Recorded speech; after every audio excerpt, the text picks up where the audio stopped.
Tudo bem? Eu primeiro quero agradecer a companhia de vocês no canal Nas Veredas do Vereza, porque há cerca de 2 meses e pouco eu comecei e tinha 200, 300 pessoas que me honravam seguindo o meu canal, e agora tem quase 120 mil pessoas que me seguem. Muito obrigado.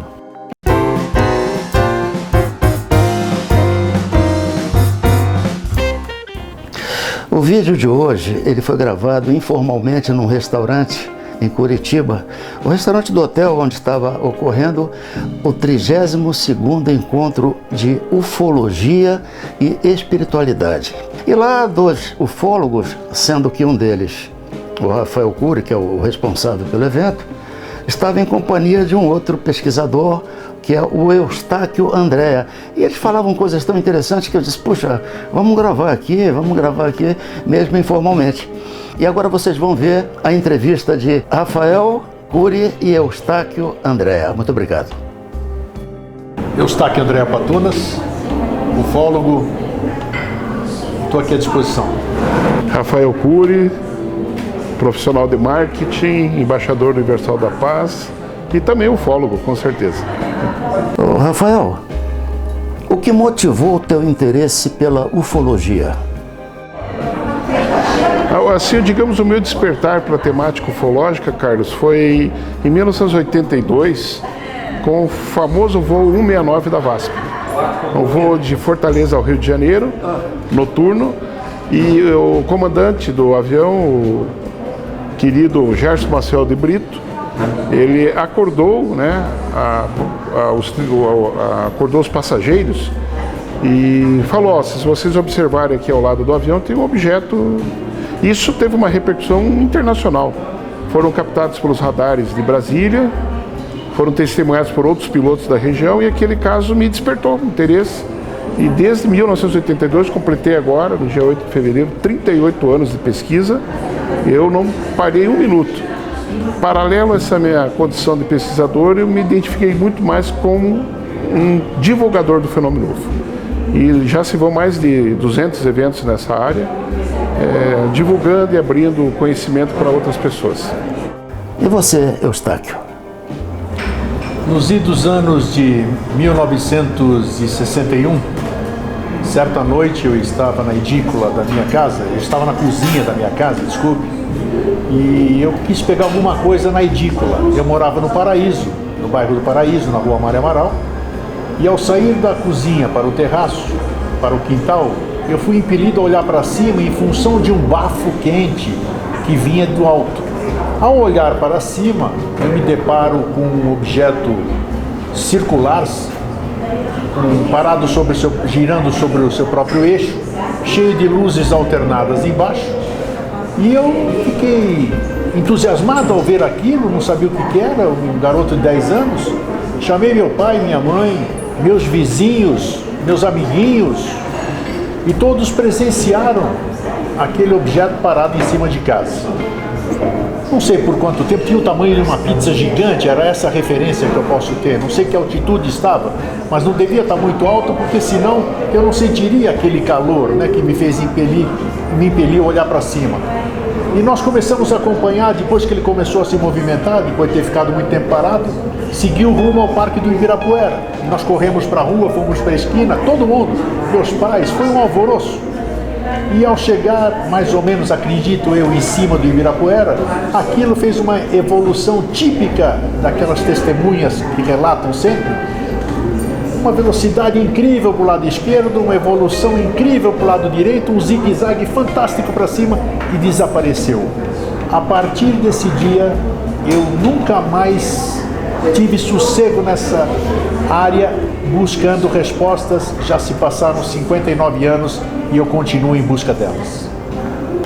Agora, Rafael, por que certos astrônomos não acreditam em OVNIs, ou em discos voadores, e muito menos em existência de vida fora da Terra?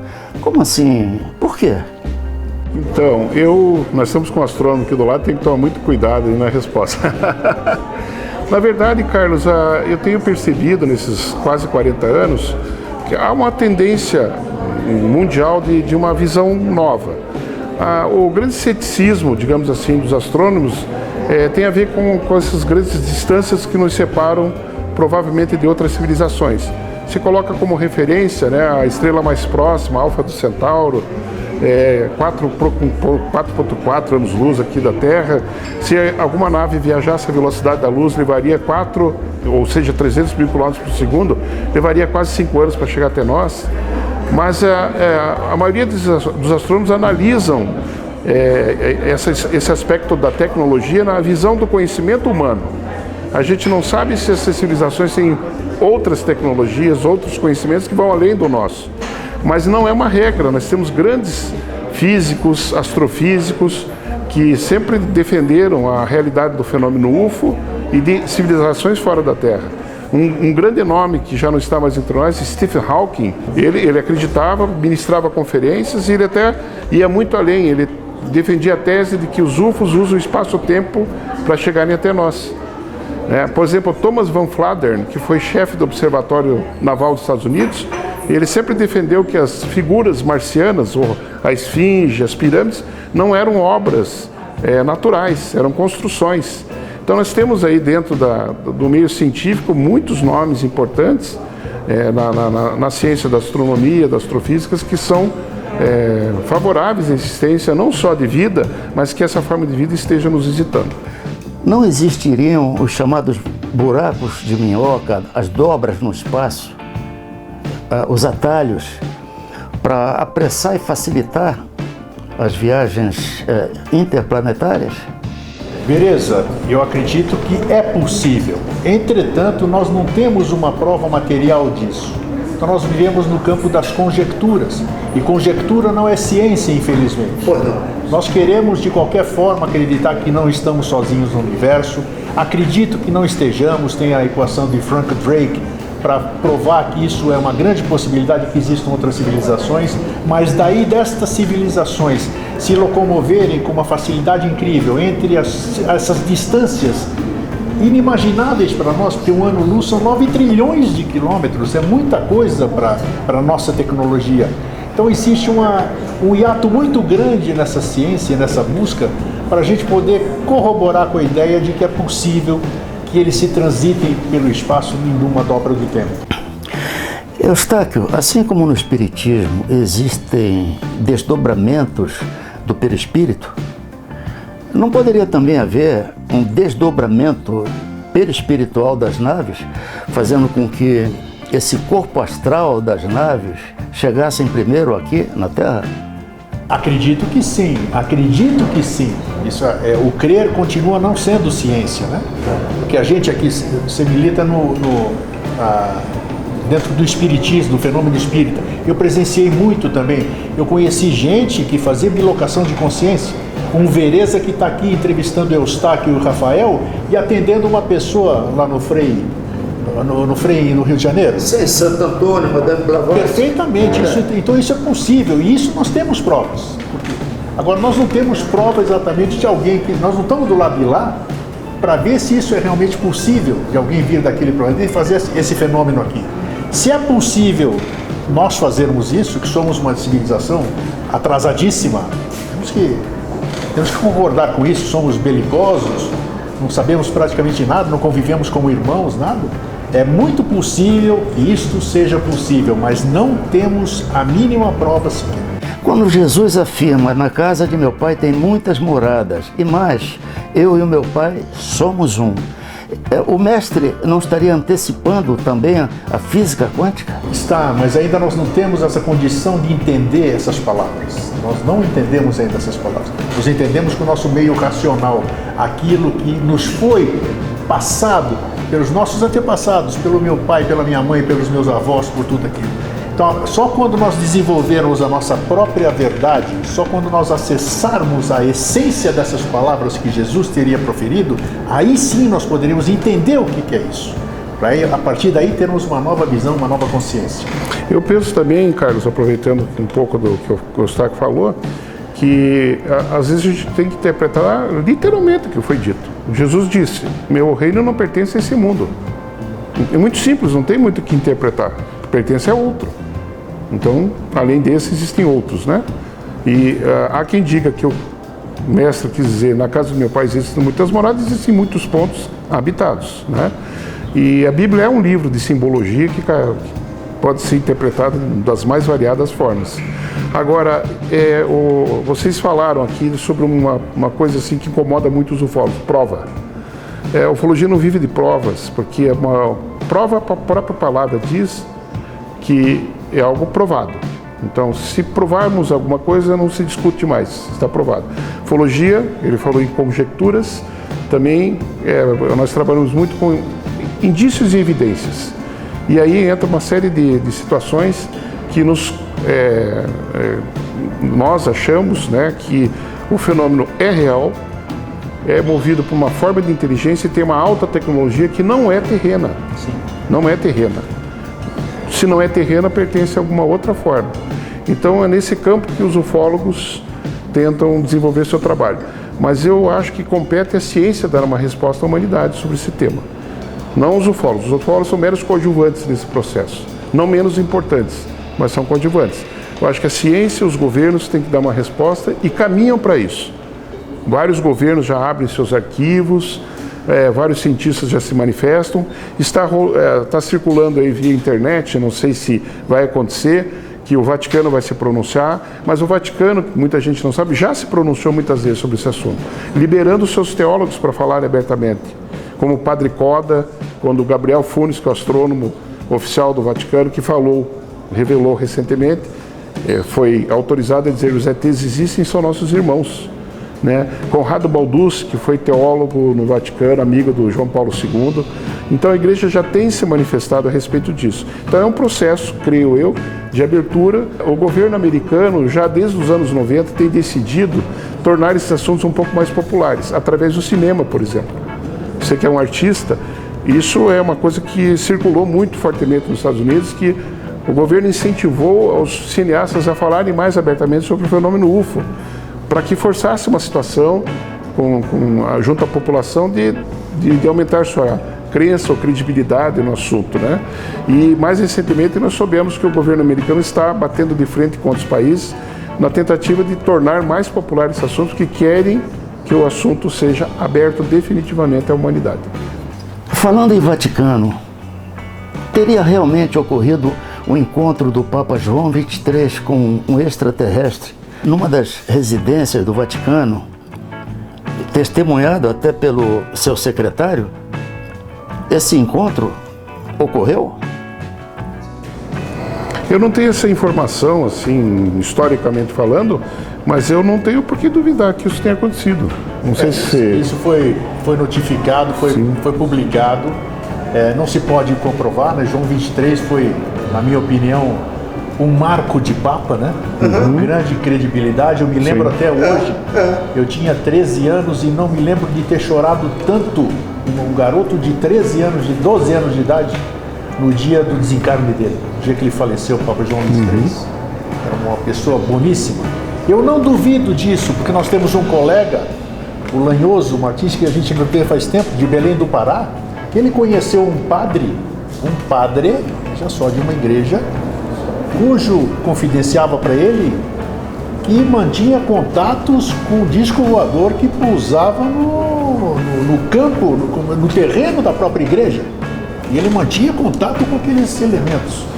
Então o padre, ele não é louco, vamos dizer assim, de colocar em risco toda a credibilidade dele e da própria coisa que ele professa para dizer que uma coisa dessa não existe. Então eu acredito que esse tipo de contatos existam, não tenho dúvida, eu não tenho dúvida que existam. Agora, por que isso não vem a público, Vereza? Porque vai ferir uma série de coisas. Você já pensou nós hoje deixarmos de idolatrar os nossos guias espirituais, os nossos santos, os nossos mentores, tudo, para começar a idolatrar extraterrestres? Seria o caos aqui. A economia seria um caos, porque eles se deslocam pelo ar, eles não botam gasolina, não fazem absolutamente nada, eles usam a energia do universo aqui. Sendo num mundo aqui que convive com isso, que tem um interesse enorme nas locomoções, você vê quantas coisas não deixam andar, porque depende, não se pode tirar os caminhões das estradas porque tem interesse em vender caminhão. né? Não querem ferrovias no Brasil porque vai ferrar os caminhões. Então nós temos que ter uma mudança de consciência para permitirmos, a gente fala sempre isso em todos os congressos, aqui o congresso que o Rafael faz é espiritualista, é um evento holista, é um evento holístico, tem ciência e espiritualidade, é uma mente aberta. Então nós temos que mudar a nossa consciência para permitirmos que esse tipo de manifestações que todo mundo almeja, né? Já pensou em encontrar irmãos do espaço, Rafael? Sim. Puxa vida, é tão gostoso ver irmãos aqui na Terra, imagina irmãos do espaço. Verdade. Mas para isso é necessário uma preparação. E essa preparação que o Rafael bem disse agora há pouco, é um tipo de preparação. Vamos mostrar para a massa que existe alguma coisa, ET, o extraterrestre. Que graça, todo mundo, as crianças ficaram encantadas pelo ET extraterrestre. Não seria uma preparação para as crianças de que alguma coisa está vindo por aí? Né? Contatos imediatos de terceiro grau, 40 e tantos anos atrás, eu já assisti umas 30, 40 vezes esse filme, e cada vez que eu cito, eu falo nele, eu arrepio. Então isso é ficção, isso é loucura? Não, é uma realidade. Agora, mudança de consciência, o que nós sempre falamos e a gente bate nessa mesma tecla. Eu acho que é o caminho primordial, o passo inicial de um pretenso contato com pretensas civilizações que nos visitam, é uma mudança de consciência. Sem isso, nós vamos continuar assim. Nós precisamos mudar, riscar dos nossos dicionários a palavra neofobia. O medo do novo, né? Neofobia. Nós vivemos sobre falsas verdades. Essa é a questão. O dia que a nossa humanidade começar a trilhar os caminhos das verdades, né, que foram impostas como falsas verdades, então, talvez a gente esteja um pouco mais próximo de uma realidade que nos visita e que está pronto para estabelecer contato conosco. Não cabe a eles esse contato, cabe a nós, humanos, nos prepararmos para esse possível contato. Ô, Rafael, há quantos anos você realiza esse evento? Nós tínhamos um grande pesquisador do Rio de Janeiro e teve uma experiência fantástica de avistamento de seres no seu quarto, que era o Paulo Fernando Cronenberg. Ele foi praticamente o precursor, né, no Brasil de eventos ufológicos. Foi. E quando ele terminou a sua, digamos assim, trajetória de organizar eventos, ele passou essa bandeira para mim já em 80 e pouco. E de lá para cá a gente fez aí centenas de eventos. Tem outras pessoas que realizam também. Mas tradicionalmente no mundo não há nenhuma série de eventos maior do que a nossa no mundo, em termos de números. Assim como existe na Terra a transcomunicação através de telefone, de computadores, de fitas magnéticas, de rádio, essa transcomunicação não poderia existir também de extraterrestres para a Terra? Eu já passo para o Eustáquio comentar alguma coisa. Dentro do campo do estudo da parapsicologia, e eu venho da parapsicologia, a única faculdade de parapsicologia do Brasil é aqui em Curitiba. Não sei se existe a outra, né, Eustáquio, mas a primeira foi aqui, né? Então eu venho desse mundo da parapsicologia.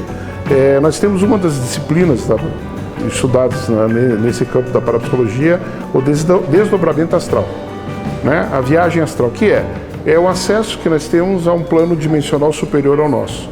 Nesse plano dimensional superior não existe espaço nem tempo.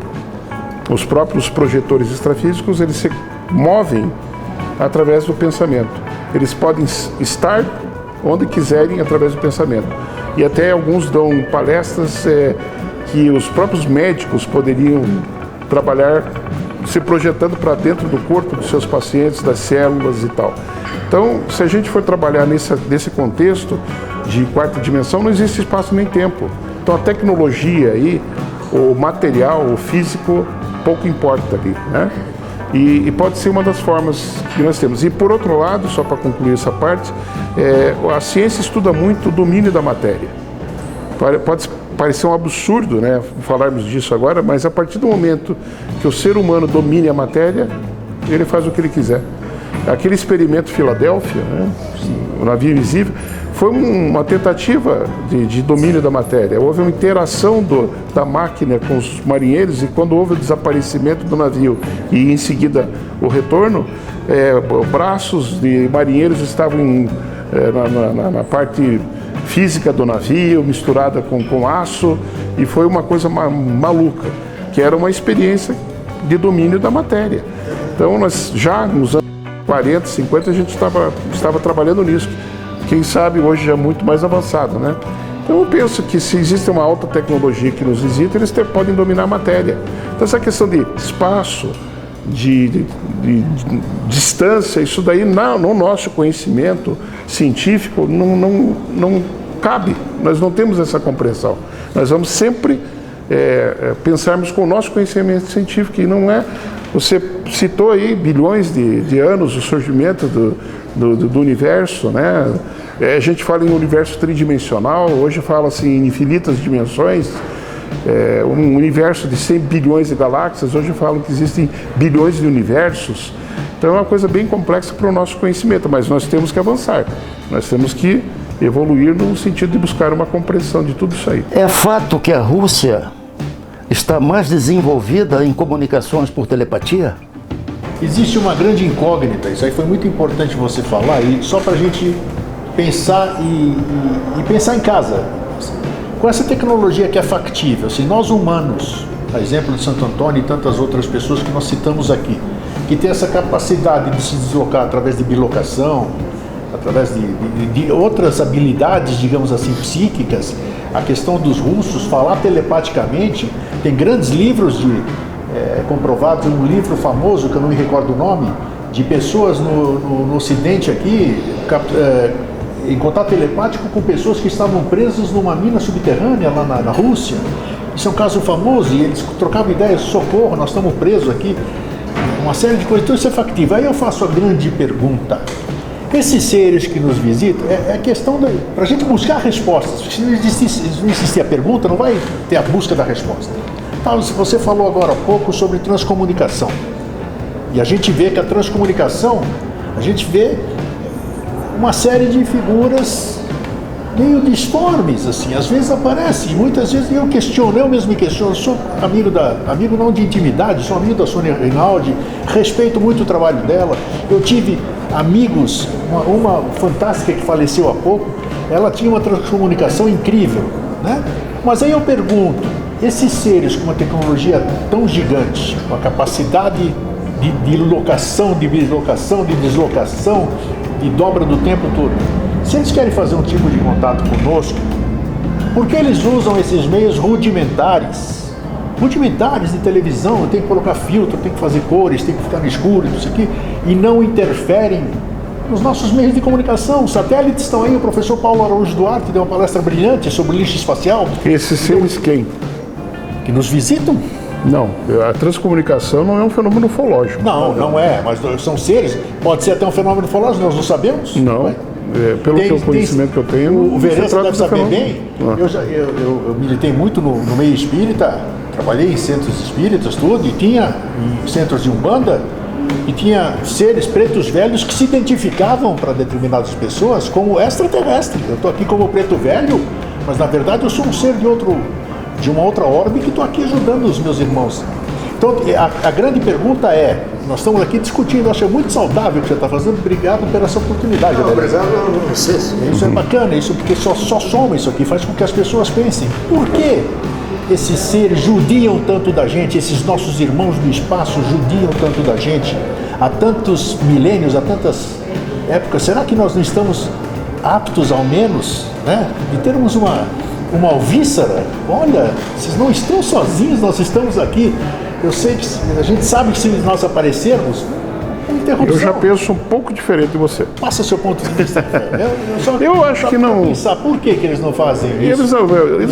Eu não vejo eles judiando de ninguém. A questão dos círculos ficam mandando mensagens cifradas. Por que mensagem cifrada? Pare e me diz uma coisa. Não, eu penso diferente. Aquele círculo. Penso diferente. Vai judiar das pessoas? Não, isso eu não vejo assim. Eles não vejo isso como uma forma agressiva em hipótese nenhuma.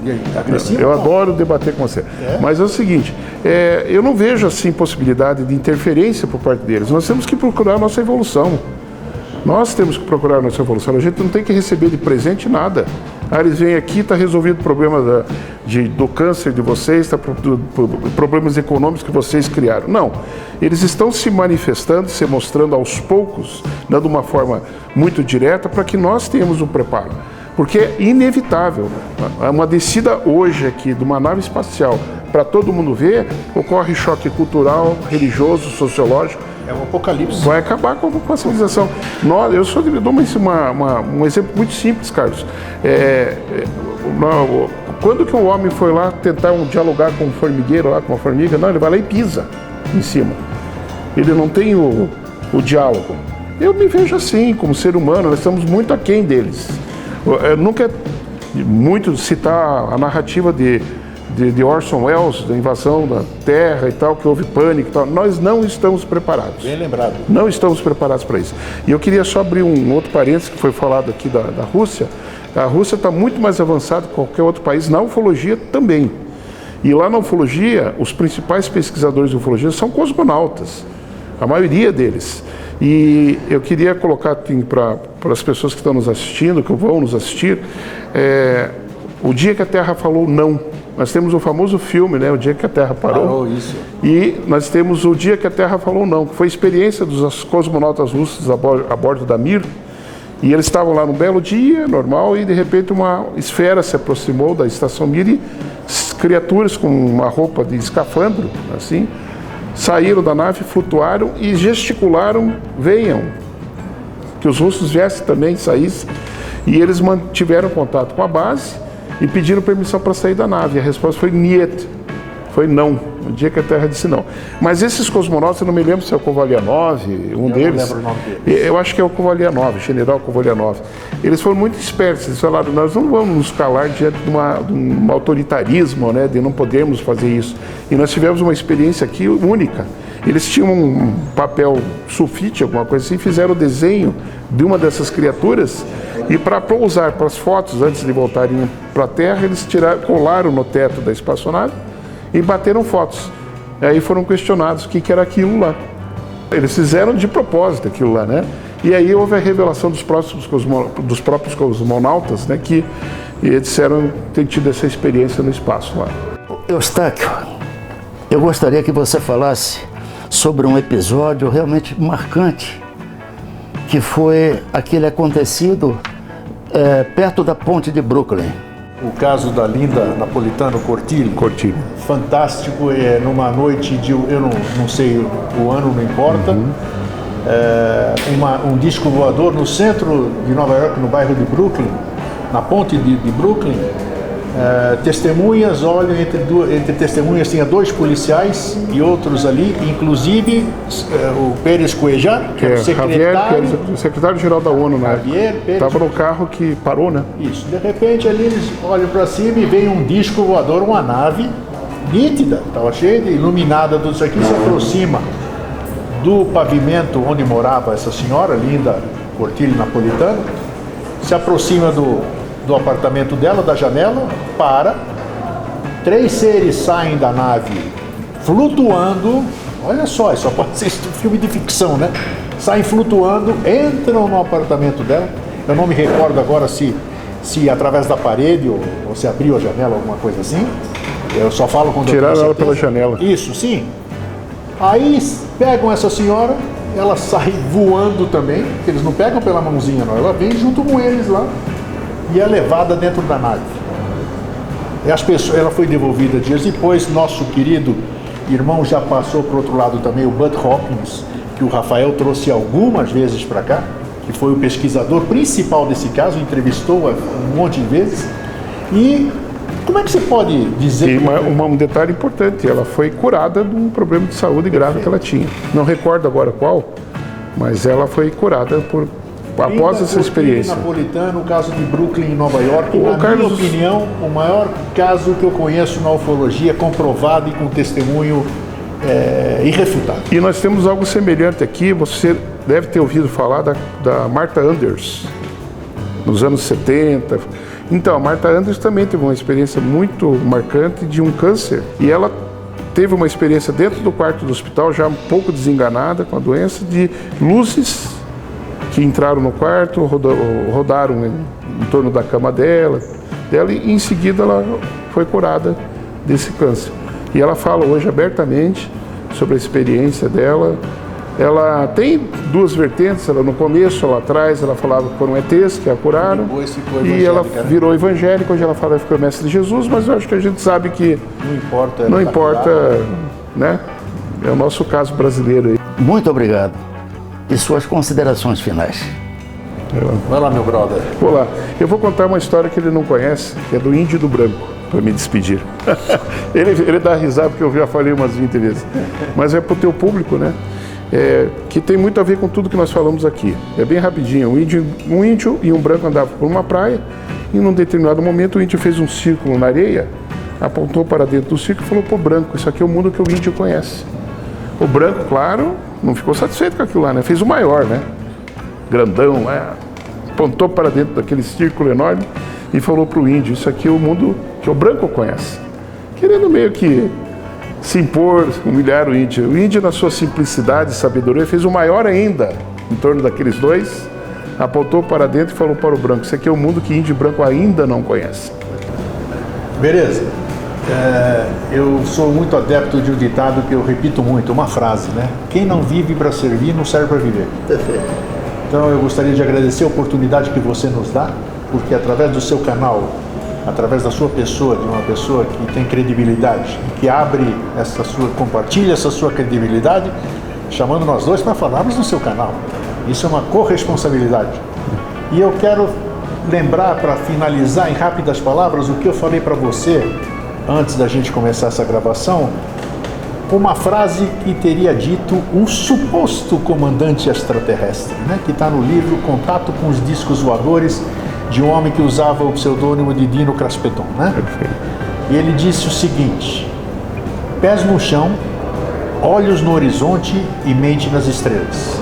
É exatamente isso que nós precisamos ter, para que a gente possa, através do discernimento, do pé no chão, do juízo, da lógica, de pensar coerente, a gente possa nos melhorar como seres, para aí então nos entendermos entre nós, entre nossa civilização, para posteriormente pleitearmos a honra de termos contato com outras civilizações. Muito obrigado.